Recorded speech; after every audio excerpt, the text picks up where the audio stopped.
Buenas tardes. Mi grupo está integrado por la compañera Rosalía Chiwen y quien les habla, Gladys San Martín.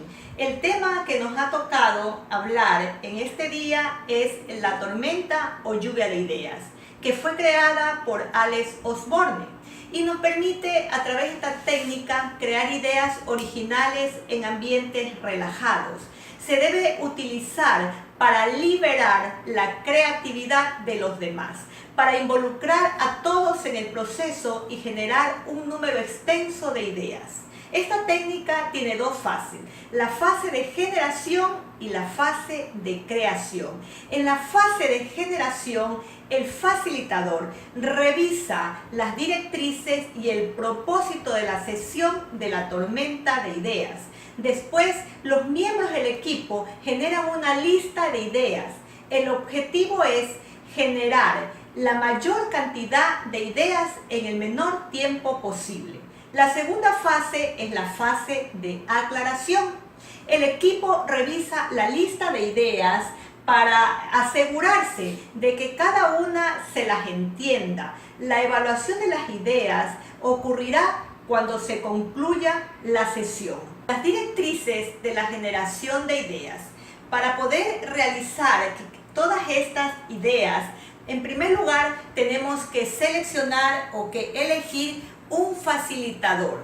Que el facilitador establezca cuál es el propósito de la sesión, que este propósito sea claramente establecido para no entretenerse en justificar la aparición del problema o efecto. Que cada miembro del equipo tome un turno en secuencia para que todos puedan participar con una sola idea.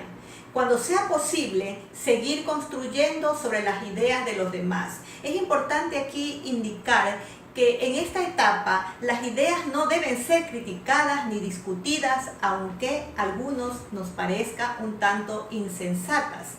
Que las ideas sean registradas donde todos los miembros puedan observarlas. Que se pueda continuar exponiendo o escribiendo la mayor cantidad de ideas posibles. Aquí todos deben participar en la generación de ideas y estas deben ser revisadas para su aclaración.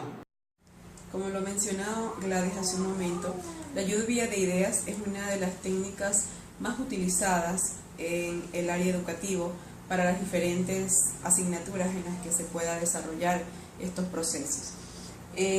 A pesar de su antigüedad en la creación, hasta la actualidad se la utiliza mucho en las aulas de clase, por una de las características que posee, que es la creatividad que le brinda al docente, involucra a todos en el proceso, en esa fase de determinar los conocimientos previos que el estudiante trae al aula de clase cuando se va a generar un nuevo conocimiento, y sobre todo genera un número extenso de ideas, es decir, muchas probabilidades de que el estudiante identifique el aprendizaje que se va a iniciar dentro de sus experiencias ya vividas, tanto en el área de los procesos de enseñanza-aprendizaje o en su vida cotidiana.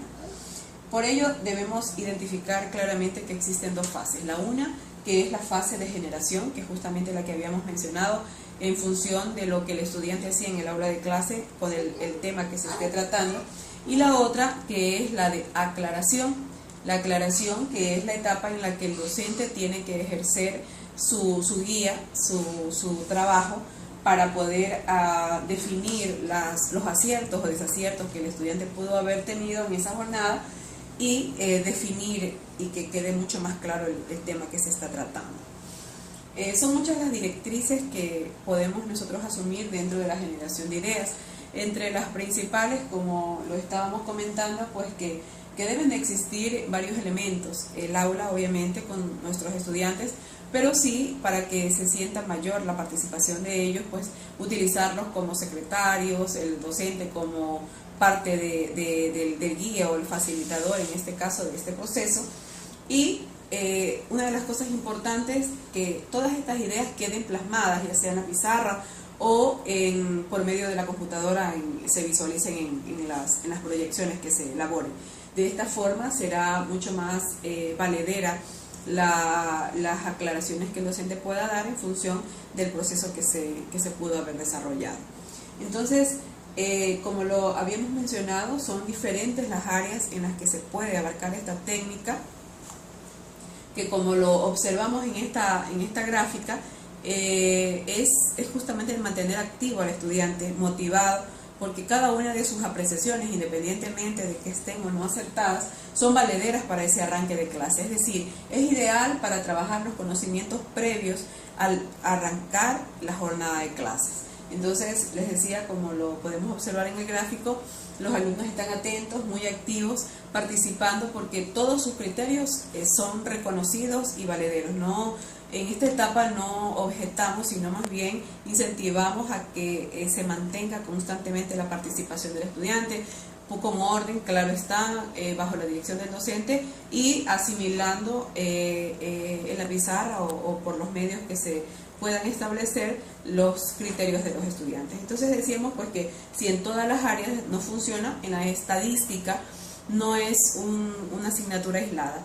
En cualquiera de sus temáticas, a pesar del sistema numérico que se utiliza acá, las fórmulas, también es de suma importancia. Si por ejemplo queremos trabajar un tema de la media, lanzarlo al aula de clase, y que el alumno de pronto por la terminología, a pesar de que no domine la temática, puede emitir un criterio importante, que es a lo mejor un promedio, que a lo mejor representa un valor para determinada serie numérica, o para validar la condición de un equipo de trabajo, ya sea por sus edades, ya sea por su número de hijos o alguna actividad que esté desarrollando.